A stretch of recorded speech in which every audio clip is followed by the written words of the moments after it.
దివంగత సుష్మా స్వరాజ్ కుమార్తె బన్సూరి స్వరాజ్ తొలిసారి ఎన్నికల బరిలో దిగుతున్నారు. న్యూఢిల్లీ నియోజకవర్గం నుంచి ఆమె పోటీ చేయనున్నారు. పార్లమెంట్ ఎన్నికల అభ్యర్థుల లిస్టు విడుదల చేసిన బీజేపీ తొలి జాబితాలో బన్సూరికి అవకాశం కల్పించింది. తనకు టికెట్ కేటాయించడంతో బీజేపీ హైకమాండ్కు ఆమె కృతజ్ఞతలు తెలియజేశారు.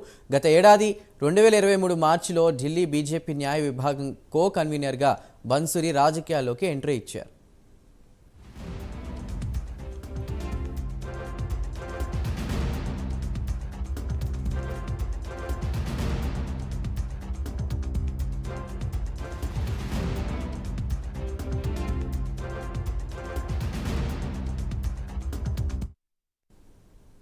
బన్సూరి ఇక ప్రపంచ ప్రఖ్యాత ఆక్స్ఫర్డ్ యూనివర్సిటీ నుంచి న్యాయశాస్త్రంలో పట్టభద్రులయ్యారు. అంతకుముందు బ్రిటన్లోని వార్విక్ యూనివర్సిటీ నుంచి ఇంగ్లీష్ లిటరేచర్లో కూడా పట్టా అందుకున్న ఆమె గతేడాది ఢిల్లీ బీజేపీ లీగల్ సెల్ కో కన్వీనర్గా నియమితులయ్యారు.